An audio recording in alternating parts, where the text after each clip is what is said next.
So you're all very welcome to week 3 of the Art of Reflection course. Nice to see you all again. To give you a sense of what we'll be doing tonight, let me just, let me just share my screen. Here we go. Great. Okay, so what we'll be doing tonight, we'll begin, I don't have this on the list now, but we'll begin with a short period of the body scan just to help us more fully arrive. And then what we'll be doing is we'll have a recap of last week and the home practice. And that'll include going into the groups as well. And this week we're looking at being able to dwell upon a topic. Yeah, being able to dwell upon a topic. So we look at different ways of reflecting on a topic. Talking to yourself. I mean that in the very positive sense of talking to yourself. You know, reflective dialogue, you could say. Reflective writing, which can be quite useful as well. Reflecting with your legs. So what I mean is kind of walking meditation in effect, but walking reflection, you could say. And then reflecting with other people. I'll mention this, but we're not going to talk loads about it. That's things like reflective dialogue, insight dialogue, that kind of thing. And then I want to spend much of the second half looking at and reflecting on this. So this is reflection as a deepening of the self. Yeah, I'll say a bit more about what I mean by that, but certainly reflection is almost just, it's almost enough just to dwell with oneself and watch oneself unfold as a reflection. So we'll be looking at that and doing some of that reflection as well. And I'll talk also about the pleasure of personal reflection. So it is very pleasurable to reflect. And we'll look at the home practice and have questions and so on as usual. And we'll have groups as well there to set our intentions and see if there's any responses we want to share from the reflections that we do tonight. Okay, so if you just arrived, I'm just talking about what we're doing tonight, and we're going to go now into a short period of the body scan. So why don't we just set ourselves up comfortably, and we'll do a short period of the body scan just to really fully arrive.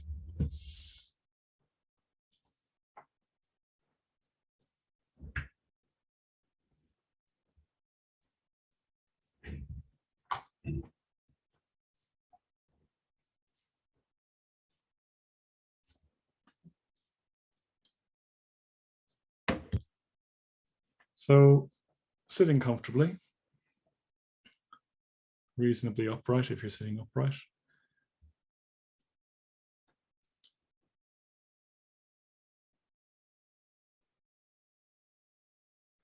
Closing your eyes if you're happy to do so.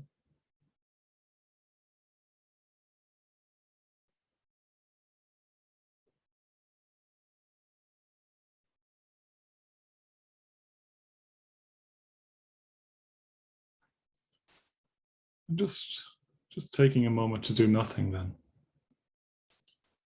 Just being, if you can, for a moment or two. Just sitting with whatever's predominant in your mind.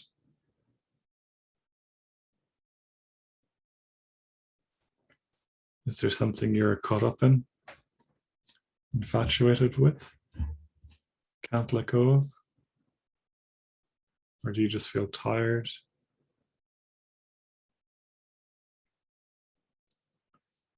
Or a bit spaced out?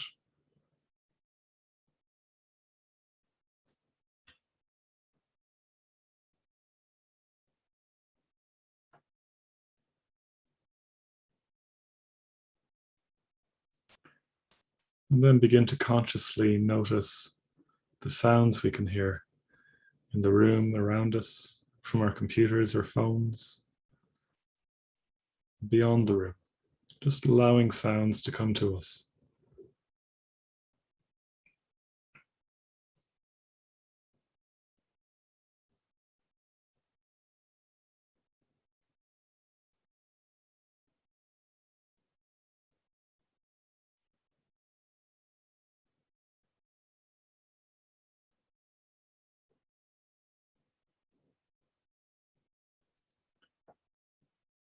And then becoming aware of our bodies a bit more, becoming aware of our legs and our feet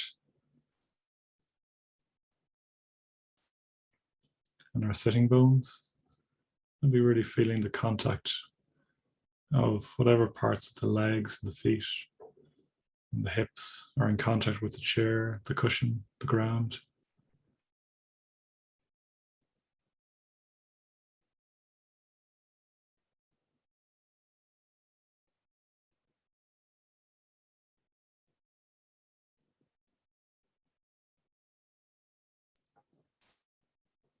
How much of your feet can you be aware of?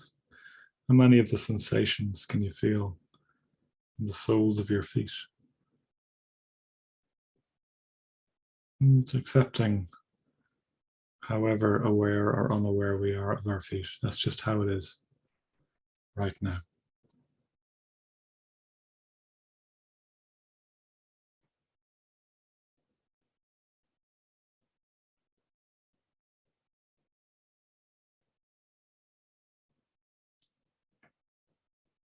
Becoming aware of your shins and calves,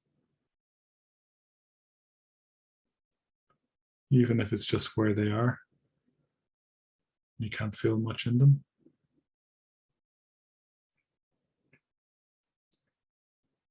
Your knees,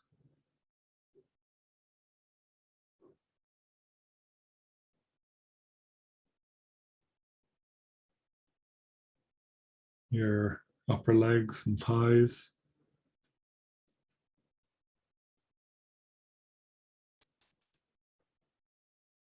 your hips, your pelvis,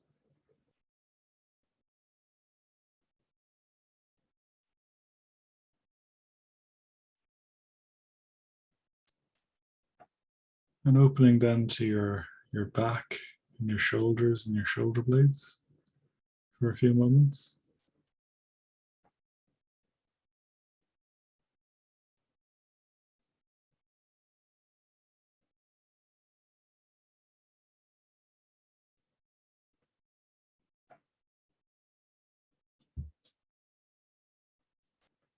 Becoming aware of your neck and throat and jaw.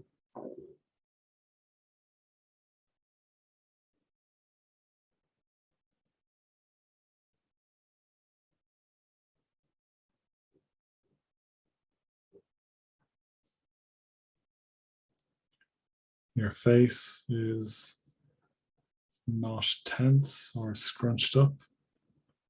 Your eyelids are just closed. Your lips are at ease. You're not frowning.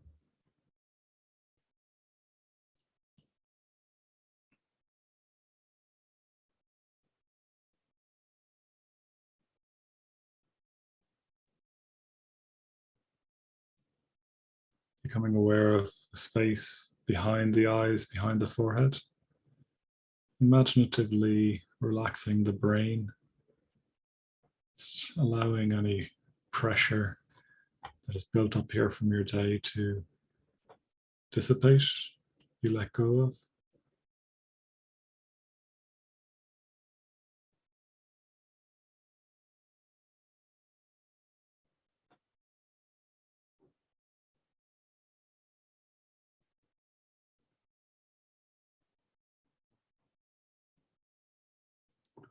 Becoming aware of your stomach and abdomen.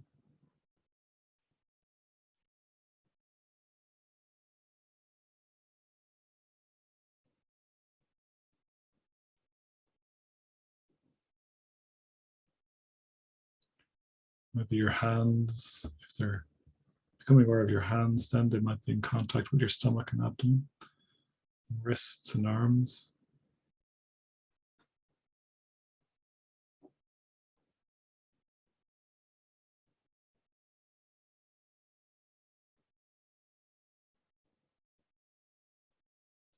And then finishing in the heart center and the chest.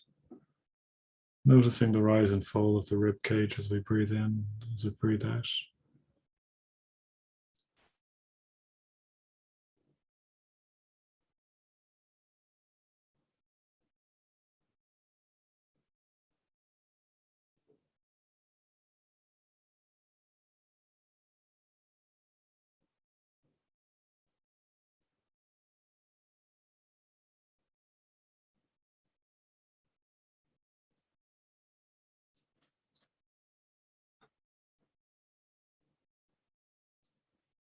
And then starting to broaden out our awareness once more, taking in the room, sounds, the sense of the people around us.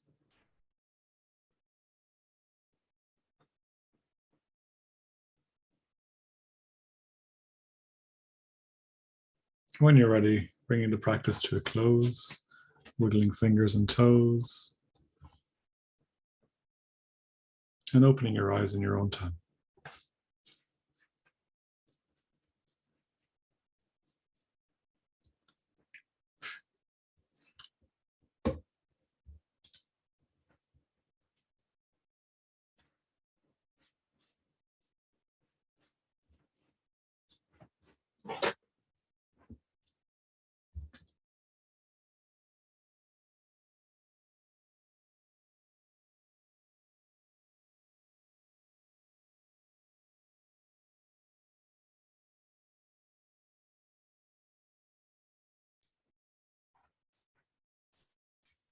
That's fine, Kate. Okay, great. So just to remind you of what we did last week then, welcome if you joined there, one or two people joined during that. So to remind you of what we did last week, we looked at self-awareness and knowing oneself, knowing ourselves. And that was really the prerequisite, the theme of last week, I should say, was reflecting on our experience. So reflecting on things as they happen to us. This week, we're going to be looking at reflecting on a theme, we're choosing to reflect upon things. But last week was specifically things that happen to you as they're happening to you. Or afterwards when you reflect upon them. So the prerequisite for this was know thyself, as they say in Greek philosophy. The first one, there was 4 different ways then. So when you're in positive states, using that positivity to reflect upon maybe ideas like having no fixed self, or impermanence or things like that. And then so that when things are good, you can do that more easily. When you have painful experiences, reflecting on those, using them as tools using them as impetuses for reflection. Why do I take things so personally, or why do I find this so painful? Why do things like this happen? Things like that. And I left out one there. Sorry, reflecting on suffering and loss was the 4th one. So reflecting on suffering or loss, so when suffering happens in your life, reflecting on the nature of suffering, maybe to become more in tune with how life is, or using reflection on suffering to become more empathetic with other people and so on. And we also did the home practice and the questions. So that's what we looked at last week. And the home practice then was to read chapter 2 of the book, if you can.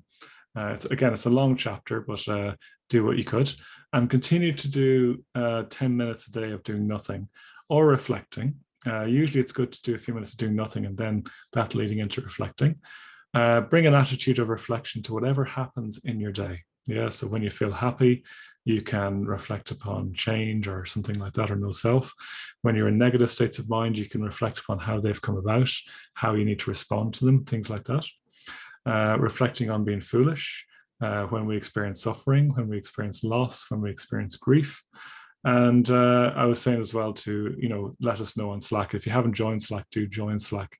It's a nice place to share things, and there were some nice stories shared this week by people.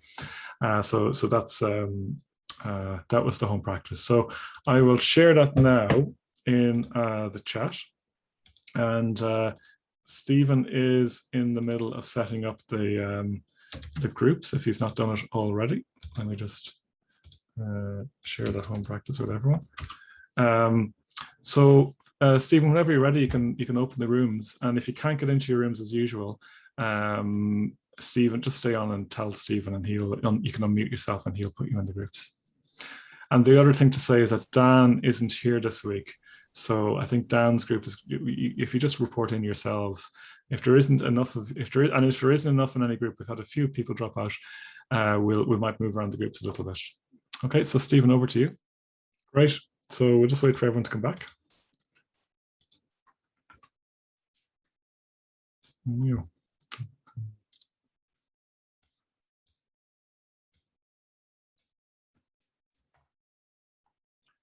if anything really interesting popped up in the chat that you want to share in the chat or unmute yourself, that would be great. Here we go. Everyone's coming in now.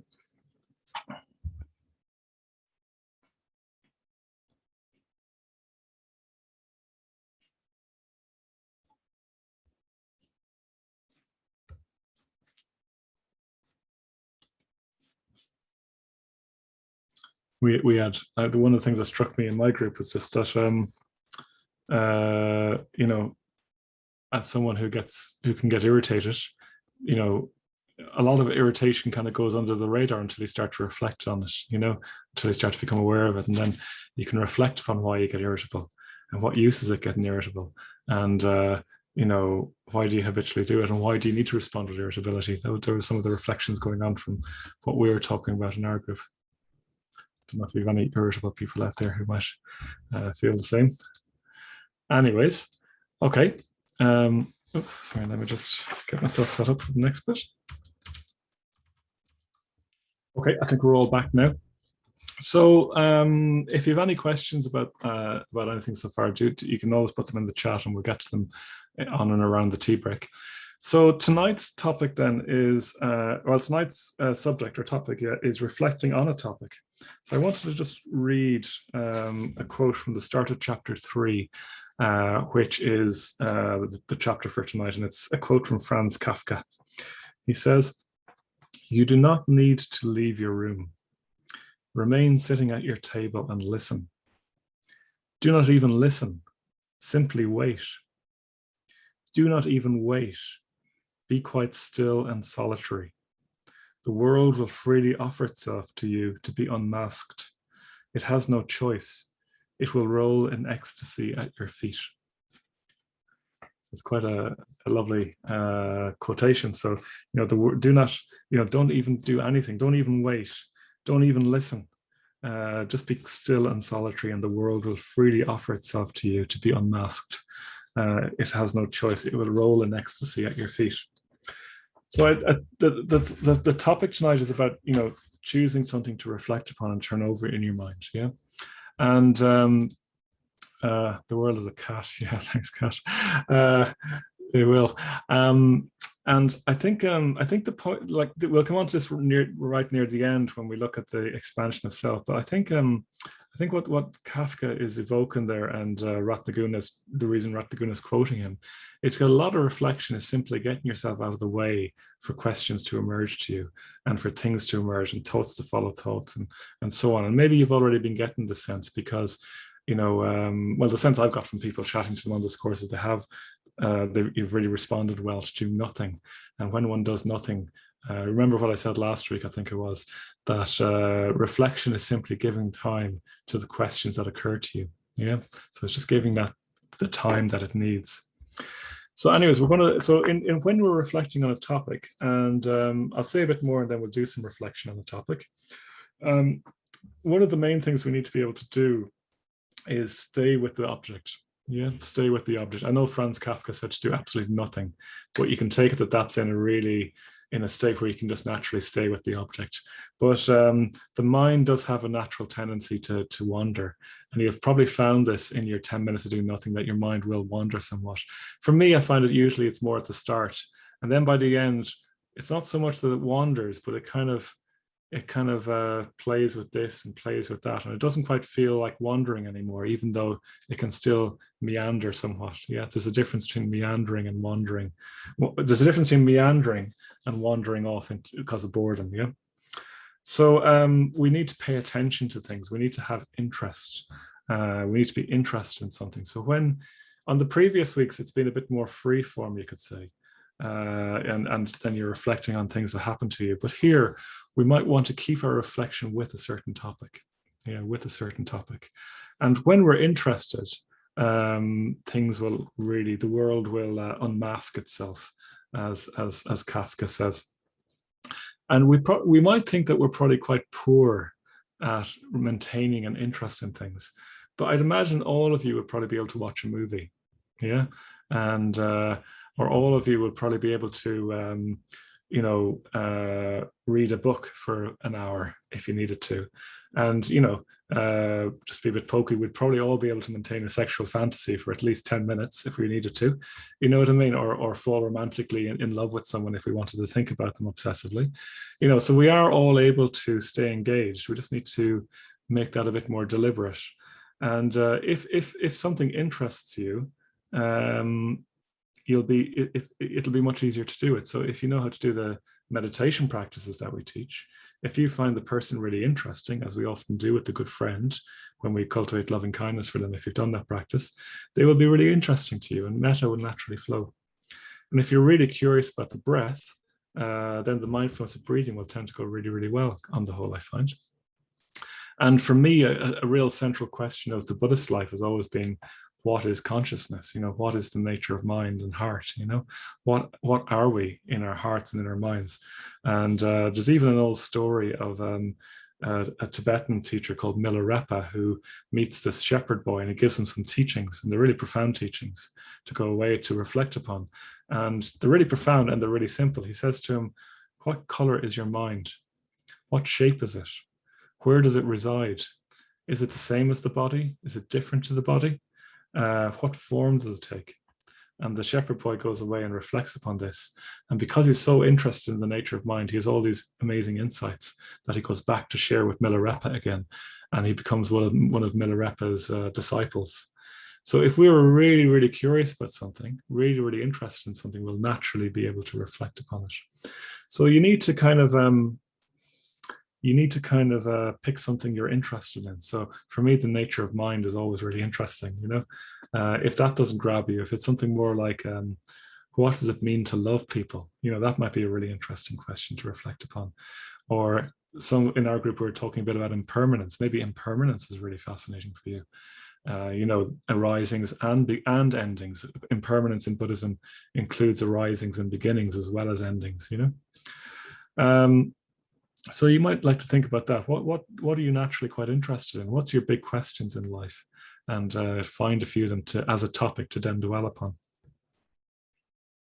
The other thing is that by paying attention to things, often they become more interesting. So just to say that as well. So by paying attention to things that might seem rather dull, they can become really, really interesting. So I guarantee you, I'm really sure that for most of you, when you first sat down to do nothing, you got bored. Yeah, but then by sitting there and paying attention to things, it probably became much more interesting to sit there. And I remember, there's lots of everything is kind of interesting when you look at it. I remember going on to Guhyaloka, where I was ordained, and going on different retreats there. And I remember at the start, it was just bird song, and then I started picking out the individual birds. And I became really, really interested in nightingales, which I'd never heard before. So nightingale, once you start to pay attention to it, is really, really fascinating. We don't really get them in Ireland, as far as I know. But a nightingale tends to change its song every single time it sings the song. So it'll sing a tune, and then it might only change it by one note the next time, and one note the next time, and one note the next time. But it's a constantly evolving song. And the phrase that came to mind from being really interested in them is that they sound like liquid joy. Liquid joy. There's something of the quality of liquid joy to nightingale song. So I hope you're lucky enough, if you're in Spain or somewhere like that, that's where this retreat centre was, to hear a nightingale. And often it'd be when you get up to use the loo at night, because they'd sing at night, that's where they get the name. And that'd be the only thing that you'd hear at night. And the other thing about nightingales is that they'd sing for a while and you'd be really enjoying them, and then they're gone. And you wouldn't hear another nightingale for another 2 days. You'd hear them, they'd fly off down the valley. So, they became really, really interesting. And I learned all this stuff about nightingales by paying attention. So paying attention leads to interest, but also if we're interested, we'll pay attention. So do you see the way there's a loop there? So you have to kind of find the balance there yourself. So I wanted to talk about a few different ways let me just share my screen again. A few different ways of paying attention to things. So I want to talk about a few different ways of paying attention to things. And as I've said a moment ago, the main quality is interest. Yeah. So I'll just highlight what the 4 ways are, and then I'll talk about them individually. So I've mentioned these at the start a little bit. So the first one is talking to yourself. You could say having an inner dialogue. I don't mean muttering like a madman as you walk along the street or anything about how they're all out to get you. The next one is reflective writing. So, doing some journaling, writing around a topic. Third one is doing some walking reflections, which can be quite good. I'll come back to why they can be quite good. And then reflecting with others. I won't say loads about this, but I'll point you to some resources if you want to know a bit more. And we'll do a reflection after we look at talking to yourself first. So we'll play it by ear we won't do all these before the tea break. Yeah. Okay, so there are the four. Okay, so the first one then is talking to yourself. So this is the kind of the inner dialogue that one has. I think it's very much in the tradition of the Greek philosophers, where it could, for example, take the form of almost like Socratic questioning of yourself, So you have a thought and then you ask why. Why is a very powerful question in reflection, so you kind of have this back and forward with yourself. So I wanted to read out Ratnaguna's one, if you can follow. I know it's hard to follow long bits of text, but he describes on page 64 about how he has this dialogue with himself about ethics, meditation, and wisdom. So ethics is how one behaves in Buddhism. If you have the book, you could read it with me if that's easier to read. Meditation is meditation, as you know, and wisdom is seeing things more deeply. So a conversation might go, concentration is a translation of samadhi, which is better translated as absorption. So the practice of ethics helps us to become more integrated or whole. That's kind of the statement that he starts from. And then he asks himself, what does that mean? And the answer is, an integrated mind is one in which the different parts are harmonized or leading in the same direction. An unintegrated mind is one that wants incompatible things, so there is conflict. And then he asks himself another question. He says, yeah, but that's very abstract. What does it mean in concrete terms? So then he has to think about it a bit more, because he's asked himself this question. He says, let's think of an example. Someone might want to devote themselves to living the spiritual life, but they might be susceptible to outbreaks of anger, and that tendency goes counter to everything else they value. The anger is therefore an unintegrated aspect of their life. And then the question goes, okay, but how does that person integrate the anger into their lives? And then he thinks about it, and the dialogue is, it's not that they need to integrate the anger into their life. It's more that they somehow need to liberate the energy that expresses itself in anger. And the dialogue goes on and on and on like this for like another page or two, the rest of the page. And he keeps asking himself questions and thinking about it. So, I suggested this a little bit. So you might bring yourself back to something that happened to you during the week. And you might just keep asking yourself, so why is that important? Or why does that matter? Or why do I feel like that? Or what do I need to do? So what do you need to do here? Or some kind of questioning like that. Yeah. So if you want to pick a topic in a few moments and use that method, that's quite a good method to use. The next one that Ratnaguna mentions is to take both sides of an argument and have an argument with yourself in a very positive way, in the very positive sense of argument. You don't start beating yourself up or anything, getting into a fight. So again, Ratnaguna gives an example of this on page 66, where he talks about traveling to visit a friend, whether to fly or get the boat. Yeah. And this is a debate I've had in my head quite a lot when I'm going to the UK for retreats, although I haven't done that in nearly 2 years now. So here he has the for and against, and he weighs them up. So he says, for, this is about going to visit a friend. My friendship is very valuable to me, so I think the benefits of visiting my friend outweigh the ecological effects of flying. And then he goes, against, well, everyone thinks that of their situation. And if everyone continues to fly, and meanwhile we're heading for a global catastrophe. And then for, well, assuming the scientists are right about who argue that we're responsible for global warming, not all scientists agree. Then against, true, but the majority do. And while we can't be 100% certain, we should assume that this is the case. And then he goes back and forward, for and against again. Now, you could try that if that grabs you. Personally, I don't find that way as convincing myself or as useful. But it might be where you have to make a decision. You have to weigh up the different sides of something. What are the pros and cons, basically, you could say. And you might do that like in a debate with yourself. So it's worth pointing out as well that we're not trying for really precise debates here where everything is utterly clear. I think what this kind of like the questioning, what it shows really, it's less about being utterly 100% clear. It's more about showing where your thinking is fuzzy, or where you're rationalizing, or where you're not being fully honest with yourself. I think that's what a lot of the questioning is for when you're having this dialogue. Where are you not being honest with yourself? Where are you rationalizing? Where are you justifying unskillfulness, say? Where are you muddled? And what other perspectives might you bring in? Yeah.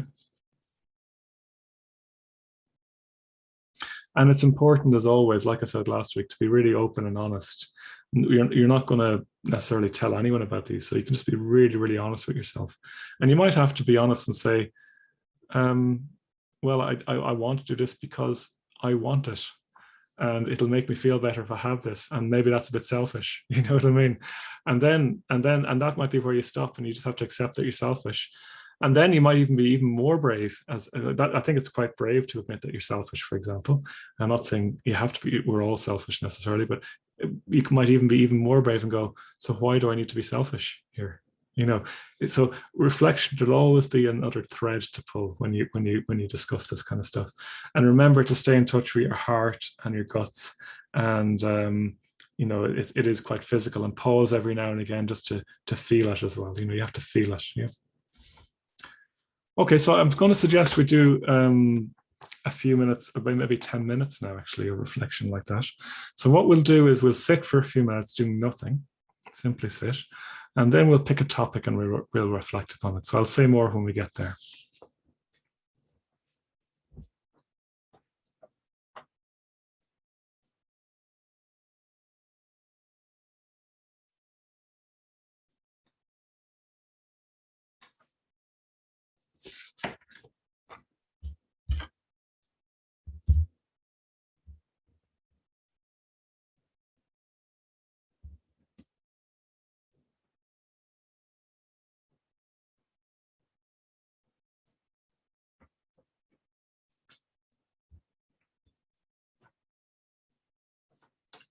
So just making sure you're comfortable. It could be the same kind of posture you use for when you're doing your 10 minutes of nothing.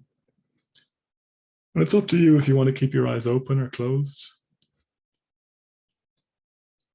In some ways, I find reflection easier sometimes with open eyes, as long as you've nothing too distracting to look at. It's entirely up to you.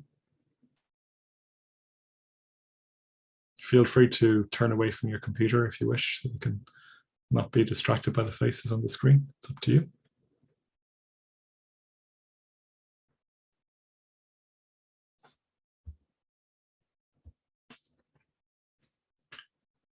And next, we're going to simply do nothing. So I'm going to leave you a few minutes to simply do nothing. Let your mind settle, or do whatever it wants to do, just like your normal 10 minutes of doing nothing. So we'll do that for a few minutes.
And now, if you want to pick a topic for reflection, it might be an interesting quandary that you're having, or an interesting Dharmic question, or a Dharmic teaching, a Buddhist teaching, such as impermanence, or a few lines of a poem, or part of a text.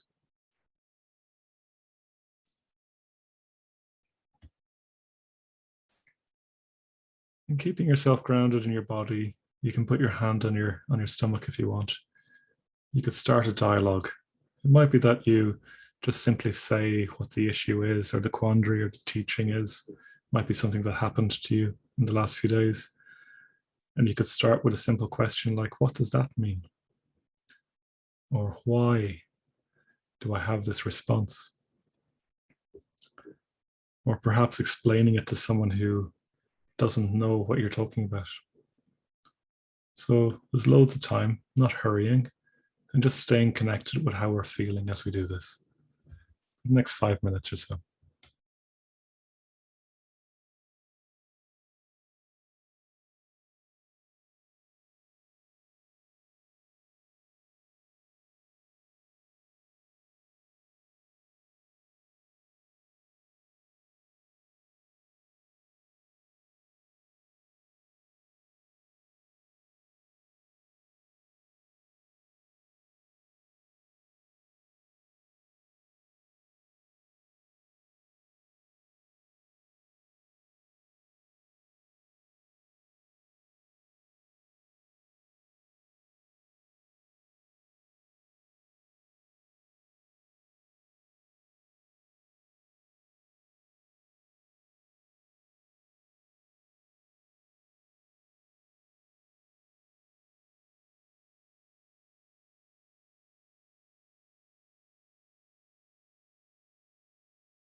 letting go of the reflection now, but maybe there are certain things you want to take away with you to remember or write down afterwards. If there's any actions you want to take coming out of it, or otherwise just letting it go.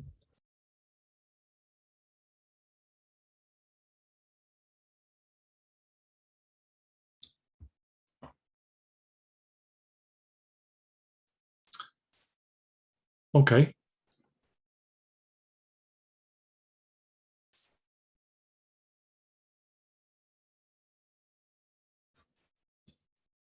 Some people are writing, so I'll just give them one more second. It'd be great to hear from one or two of you if you wanted to in the chat, or you could even unmute yourself and just say any thoughts about that. What I found while you're thinking about whether you want to say anything, I noticed I was quite resistant to starting to do the reflection. I just wanted to sit and do nothing, actually. I don't know if people have that experience because it's been a busy enough day, but I did actually quite enjoy it then once I got into it. And I had to you know, I had to move around a little bit before I got one that really stuck.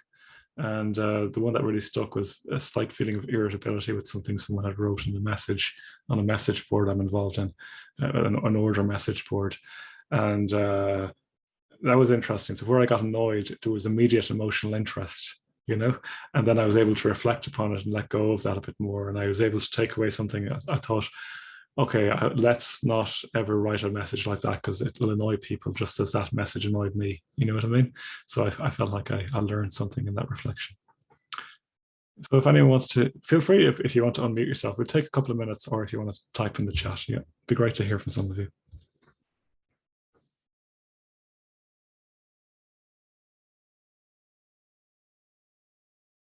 I can see one or two typing, so I'll wait for a minute.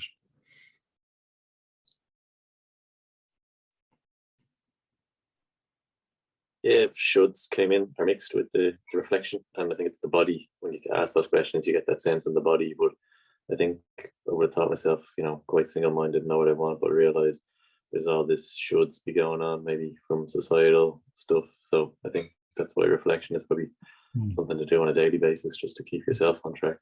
Yeah, so it could be a really interesting and kind of what's the word, almost blasphemous question.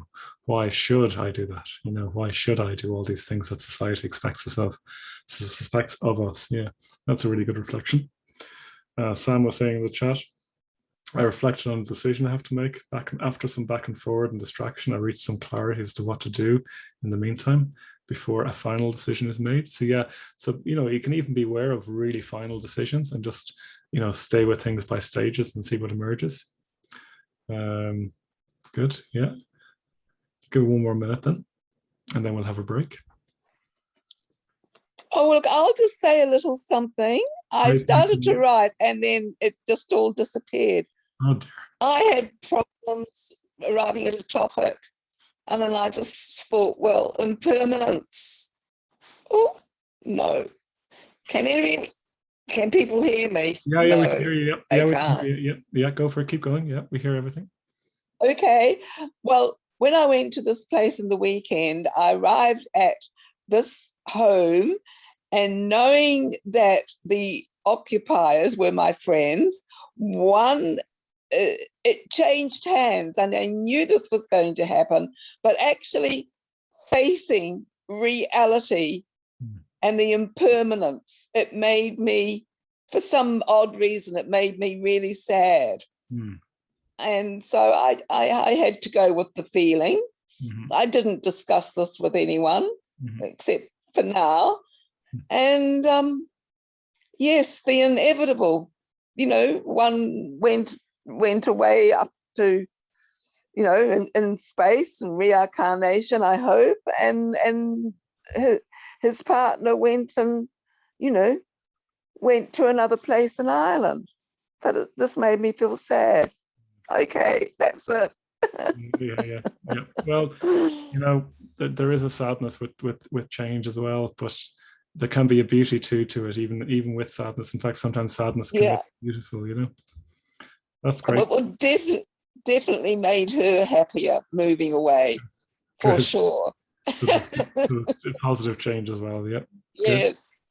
And then And then Maggie was reflecting upon why she doesn't finish things. So Maggie is that. So that's a really good. You're looking around you at your world and then bringing reflections from it. Okay, so I think what we'll do, if you want to keep typing, you can do so. Why don't we take a 10-minute break and be back at 8:15, ready to go. And if you have any questions or further comments, you can put them in the chat in the meantime. We'll come back to them when we get back. So we'll see you at 8:15. Okay. So just to remind you that the course is being done on a donation basis. So if you're in a position where you can give a donation, well, rather the course is completely free actually, but if you're in a position to give a donation, that would really help us. We're surviving in COVID times, but we're just about surviving financially. So if you can give a donation, that would really help us, and it'll continue to help us offer courses like this, which I think are really important for people. And and we're suggesting a €100 amount for the course if you're in a position to give that. If you can't give that, that's completely fine. And if you can give less than that, that's fine too. And if you can give more than that, that's wonderful as well. So it's entirely up to you. And Stephen has put the link in the chat there, and I'll share it in the email as well. Okay, so I've talked about, I mentioned the 4 kinds of reflection. So dialogue, and then that's the first one that we've done it. So the next one is reflective writing. So there's a couple of ways of doing this, I think. I mean, writing isn't everyone's cup of tea. So this won't work for all of you. I'm not going to say loads about it. I'm going to invite Kira to talk about what she does every morning, because she's on the team and she's a good friend of mine, and I know that she writes every single morning. So Kira, welcome to the spotlight. Do you want to tell us what you do briefly? You're mute. Do I need to ask you? Yeah. Oh, right. Yeah. So no, and I actually know that there's at least one other person in my group who also journals first thing in the morning. So they might have something else to share. But yeah, it's funny. Yana Dara said it in another group at some stage. So I get up and I journal for kind of 3 pages every morning. But there's just something about the kind of externalizing one's experience to oneself, and that I find particularly useful. And I've been thinking about it this week. There's something about completely articulating a thought. Like we can kind of have these kind of vague ruminations or kind of, hedonistic responses to something, but we haven't really fully articulated the thought to ourselves. So there's something really interesting about writing down exactly what it is and kind of being able to spend that time. And I find the morning time really good because it's before any kind of like emotional activation. I'm much kind of clearer in that moment.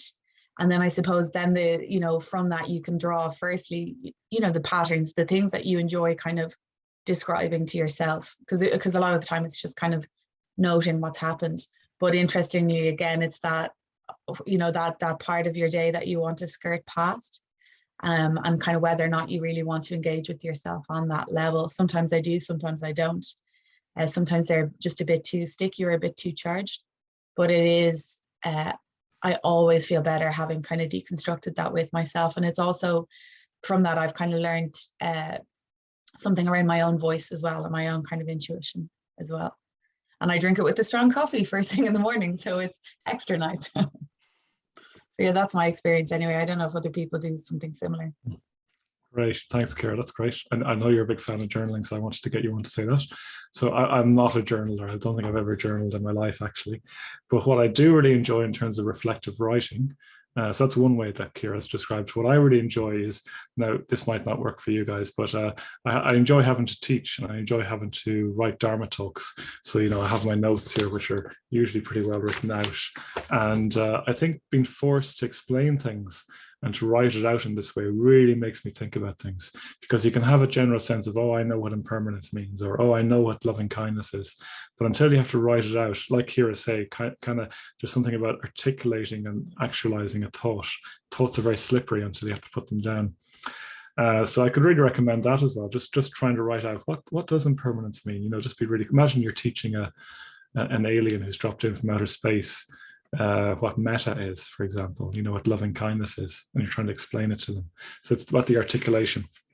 And Francis Bacon has a saying, or a paraphrasing of slightly. He says, reading makes a full person. you probably said man, but I'm going to change it to person. Reading makes a full person. Interactions, a responsive person. And writing, an exact person.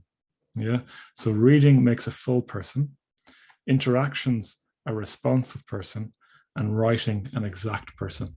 So if you want to be an exact person, we need to write more. Yeah. And Sam has just pointed out that there's a book called The Artist's Way, which all artists should read, or anyone aspiring to any kind of inner creativity or outer creativity, obviously. And he finds the reflection there in morning pages, which sounds like it's similar, Sam, to what Kira was saying, is it? Yeah, great. So that's another recommendation there. Okay, so I'm not going to say much more about that because it's not, because it's a bit more to get through. The next one is, if you remember the level of 4, is reflecting with your legs. So this isn't literally reflecting with your legs, but I do quite like reflecting when I'm on retreat, just walking up and down a piece of ground. You know, it's the classic kind of, you know, the man walking with his arms behind his back, thinking deeply, usually with a cap on or something, you know. You walk slowly, and it is important to walk slowly. And you also walk on somewhere which is pretty familiar. So you don't want to have to spend too much mental energy deciding where you're going to go or anything like that. I find it's good to walk up and down a track, maybe of about, I don't know, 30 or 40 meters, maybe at most, you know. And your neighbors might think you're a bit odd if you're doing this out in the back garden. But anyways, you can reflect upon why you care, what people think of you and stuff like that, you know. And there's something about the fact that you're walking that occupies a certain level of your mind's discursiveness or extra energy, and reflection kind of can become a little bit more simple, actually. And in fact, I do a good bit of walking meditation as well, where you're not really concerned about thinking, you're just trying to be aware of your body. And there's something about walking that does take up that extra level of excitement in your mind, and it helps it calm down, and it can be quite a powerful thing. I know one order member who's she's living in a different country now, but she was a friend of mine at the time, and that was her main practice, walking up and down reflecting. So that's another thing you could try out this week if you wanted to. And again, whatever topic you wanted to reflect upon. And then the last one, and I'm really just going to mention this briefly, but you can also reflect with people. So this is where you have another person and you talk with them, you dialogue with them. So I remember doing something like this. It's called Insight Dialogue, where I was talking with another person about a dynamic that I was having with someone else. Someone else I was finding difficult. And there's something, it's a bit like the writing, but even more so. When you have to articulate something to another person, it really shows you what's real and what's rationalization. Yeah. And you really quickly see if the person's really taking you in, just how much nonsense you talk a lot of the time, or how much nonsense you think actually, but don't articulate. And if you have a good friend who you feel you can do this with, I'd really recommend it. If we had loads of time and I was really brave or masochistic, I'd put you all in breakout rooms of 2 and you could do it with each other, but we're not going to do that right now. You needn't worry. In case I've given anyone a mild heart attack at the thought of doing that. But actually I'm an introvert by nature. I'm quite introverted, so I really resist this kind of stuff, but always when I do it, I feel better afterwards, and I feel like it's just a really powerful experience. So I'll mention that anyway as quite a powerful thing that we won't really have time to do now. Okay, so internal dialogue, writing, walking, and reflecting with others. So these are all ways that you can reflect upon a topic. And I hope people have a topic. I hope people find that things emerge for them that they can reflect upon. Do let me know if you don't, you know. It could just be a teaching, or it could be something that happens to you. So so that's what I want to say so far. So I want to move on to one last area. Again, if you have any questions, you can stick them in the chat. But this is kind of my favorite, in some ways, one of my favorite ways of reflecting, and it's a very hard way to describe. It's not even a way as such. I mean, the way I've been talking so far is very much about kind of conscious thinking.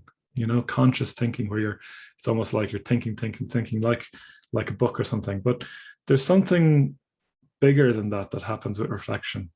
And maybe this isn't so much a newer way of reflecting, but more like a way of bringing more of you into the reflection. So I wanted to read a little bit from Ted Hughes, and this is quoted in the book on page 74. He talks about the metaphor of a fisherman. So obviously I used to fish when I was younger. I grew up on a farm in the countryside, and I used to love fishing.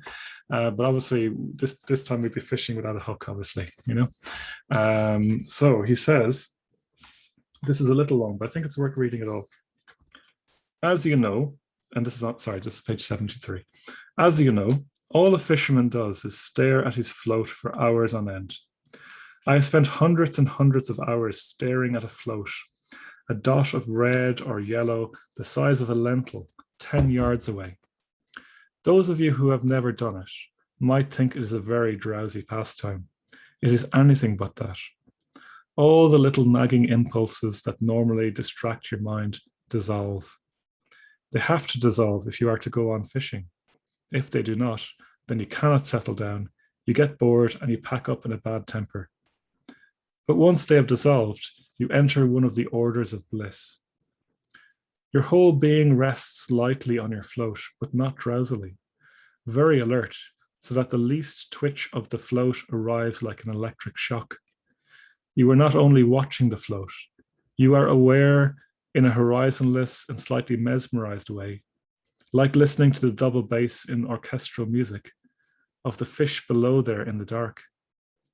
At every moment, your imagination is alarming itself with the size of the things slowly leaving the weeds and approaching your bait, or with the world of beauties down there suspended in total ignorance of you. And the whole purpose of this concentrated excitement in this arena of apprehension and unforeseeable events is to bring up something lovely, like living metal from a world where nothing exists, but those inevitable facts which raise life out of nothing and return it to nothing. So you see, fishing with a float is a sort of mental exercise in concentration on a small point, while at the same time letting your imagination work freely to collect everything that might concern that still point. In this case, the still point is the float, and the things that concern the float are all the fish you are busy imagining. I'll just reread one particular line.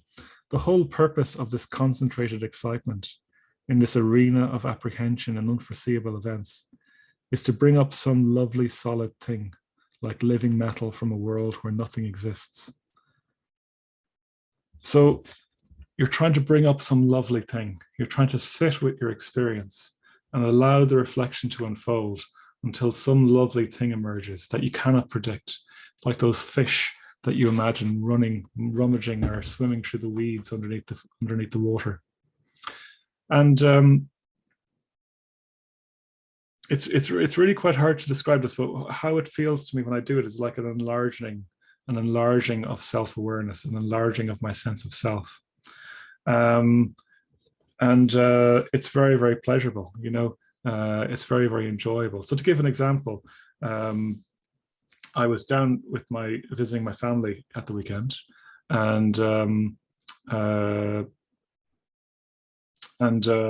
unfortunately, at one point, it was a family gathering. At one point, my sister, who lives next door to my mum, where I was staying with my mum, they had a family dog who's much beloved, and I had taken him for a walk earlier that day, and he got run over by a car and killed. And it was very, very sad, and everyone was very upset about it. And I'm still kind of processing it, to be honest. It was slightly traumatic. But I've been reflecting on it. And so I'd sit there and I'd do nothing. And I'd just look out a window, let's say. And I've been reflecting on it in different ways, but let's just keep it really simple.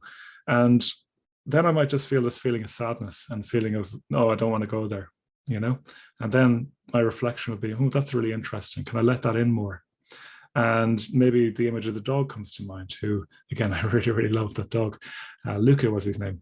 And then feelings of more sadness come up. And then I think about, and then thoughts will come up like, if only I did this, or if only I did that, you know what I mean? He might not have been run over, It was nobody's fault, really, But if only I had been there, maybe he would have been on my lap and not outside, And then I've been reflecting, well, so what use does that have, thinking like that, And I noticed all my siblings doing that, if only, if only, if only. And then I've been reflecting, then I start reflecting, okay, isn't there something about acceptance in these situations, So can I accept this more? And then that would go into, so trying to accept the feelings in my body. And then a feeling of greater calm comes and a greater expansiveness comes. And then I might go back to a bit more reflection, more cognitive reflection about the nature of acceptance and what it means to accept the fact that someone who is there is now no longer there. And then I might go into it something like, isn't it just really strange the way a living being was there one moment and not the next moment, you know? And then I might have to feel my way into that again, and then maybe stop for a while and just look out the window again, you know? So that would be an example of this kind of, I think it's a bit like the float that Ted Hughes talks about. You know, you have some kind of central theme, which for me was a slightly traumatic experience, I must confess. And then you have all these thoughts around it. And then now and again, you have to, a lot of it's just very tactile, emotionally in the body. You know, the feeling of loss and grief is in the body. So that's the kind of reflection I'm talking about here. And it's much more wholesome and much more, wholesome isn't the right word, but it's much more real than just thinking about something, you know. Oh, impermanence, isn't that a really interesting idea? So what's impermanent? What isn't impermanent? You know, it feels a lot more real than that. So that's the kind of reflection that we want to get into, really. And that's the kind of reflection that can be deeply transformative. And I have to say it has helped accept, for example, you know, that little dog dying.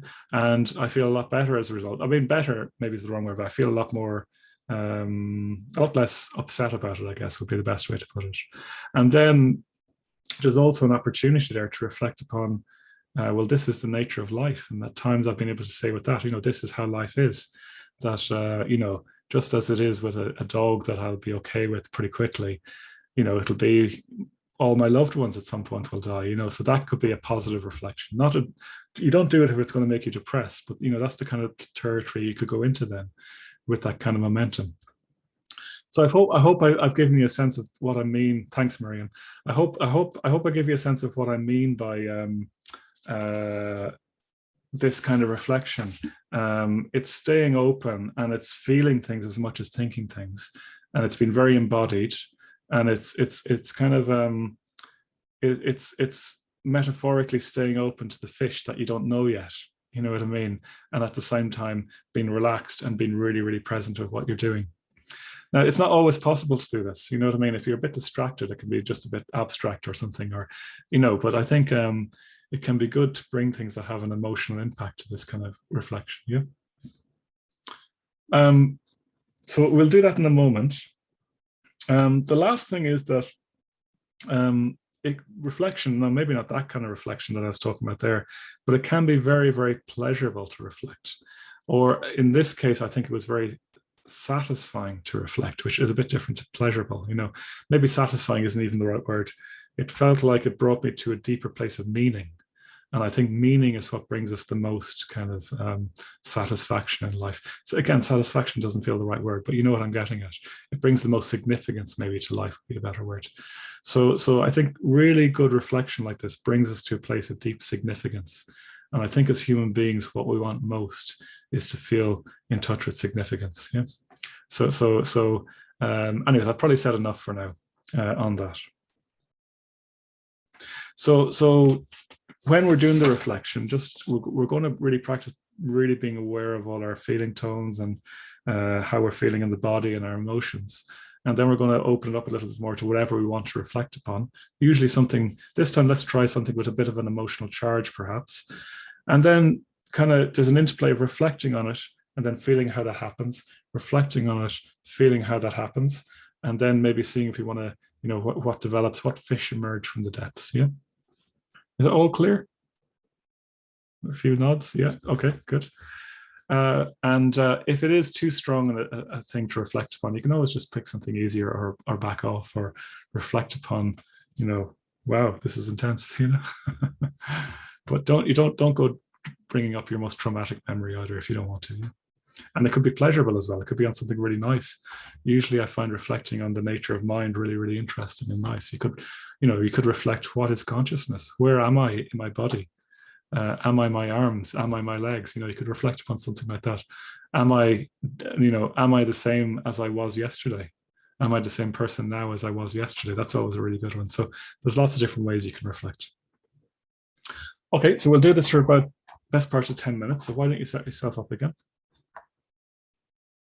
And again, if it's easier to turn away from your computer and look out the window or whatever you want to do, that's entirely up to you. You can look at the computer if you want. It's up to you.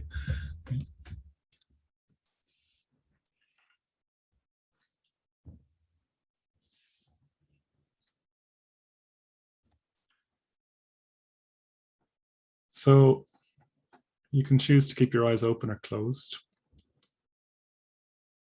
We're going to just tune into the body. So it might be no bad thing to close your eyes for the moment, just so you can internalize a little bit more.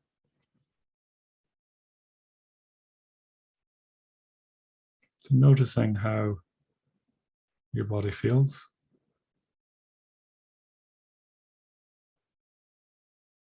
Noticing what's most vivid. Maybe it's the contact with the chair or the cushions, or your hands, what you can feel through your sensitive hands.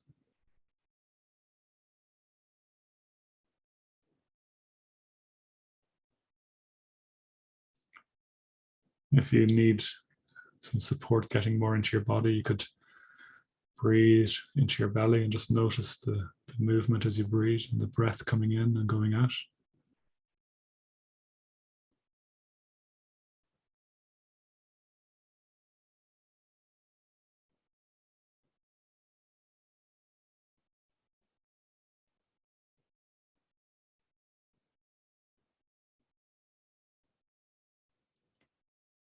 And noticing what we call the feeling tone of your body, noticing if it's pleasant or painful to be here in your body right now.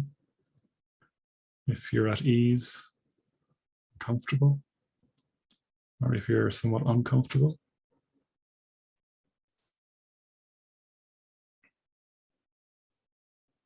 If you're relaxed or on edge, just noticing that. You're really trying to bring your body into the reflection as much as possible.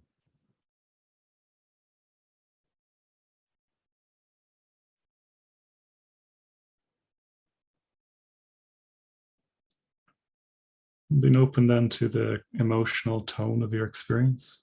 Is there any feelings of joy or sadness?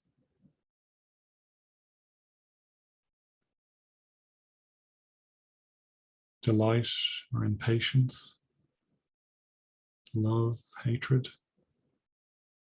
Whatever emotional color is there. Might be something more subtle than any of those.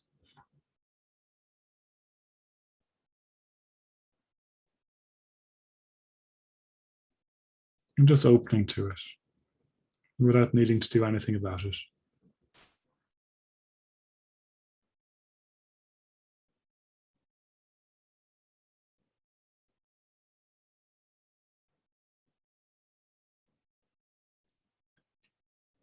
And not getting too intoxicated if we're joyful.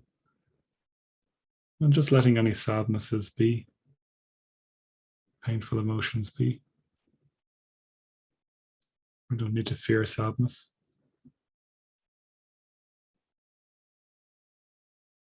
We don't need to get carried away with joy.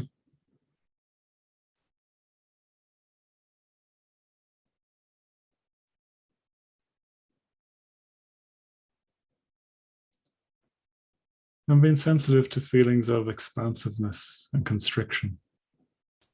Seeing if we can be simply open to what's happening, to what's unfolding.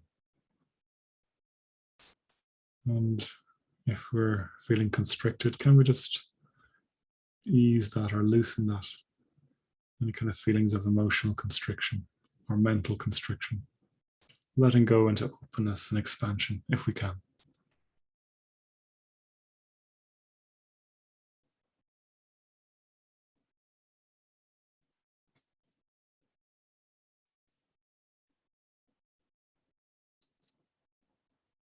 And it's up to you if you want to open your eyes now or keep them closed. You might like to open your eyes just to see, and you can close them again if it's better.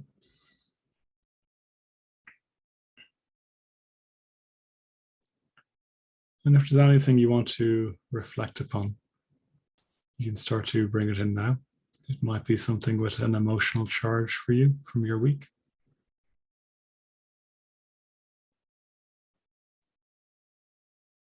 And I'll leave an open space now for you to do whatever you want to do, but not forgetting to just keep tuning back in again every now and again with the body and how the body feels.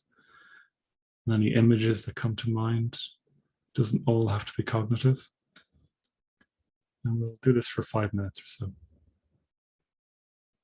And noticing feelings of expansion and spaciousness again. Allowing whatever fish want to emerge and jump into your mind.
And now letting go of the reflection completely and just sitting for a few moments. Just letting your mind do whatever it wants to do, just doing nothing.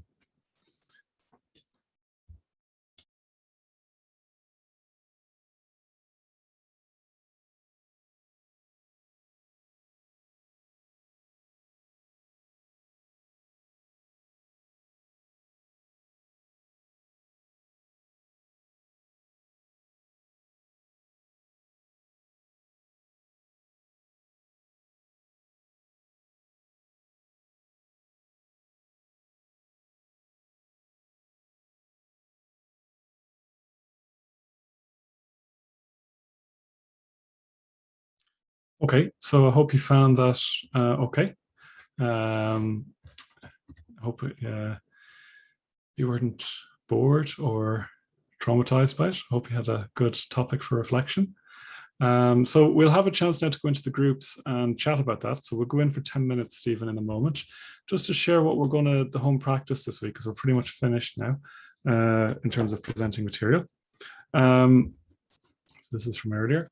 So the home practice. So read chapter 3 of the book. Choose a topic and spend some time reflecting on it. And, I just to say that, I say choose a topic, but often I find a topic chooses you. Something emerges and will choose you. You might think, okay, I'm going to think about this now, but then something else emotionally comes up and you have to reflect upon that. So choose a topic, and so spend some time each day reflecting on a topic. And I do think start out with 5 minutes or 3 minutes at least of just looking out the window or doing nothing. And then if you want to bring a topic to mind, you can do so. Let's see, Louise's dog there. Continue to do nothing each day. Sorry, I just said that, haven't I? And you can allow reflection to emerge within that, and share how you're getting on in Slack then, yeah? To let us know. It's nice to hear from other people how you're getting on. So I'll share that in the chat now. And Stephen, if you want to send us into groups then for 10 minutes. Okay, so that's it, guys, for tonight. Best of luck with reflecting. So, keep doing one of those reflections or some of those reflections, and keep doing 10 minutes of doing nothing, or 5 minutes and then doing more, another bit of reflection as well. And best of luck with it all. And do drop us a line on Slack if you want to share how you get on or if you have any questions. And next week, we'll be looking at how to reflect upon a text. So, a lot of what we take in these days, we read. So we're going to look at how to reflect really thoroughly upon particularly Buddhist text, obviously. So we'll see you then. And if you have any questions, you can stick them in the chat. Otherwise, see you next week.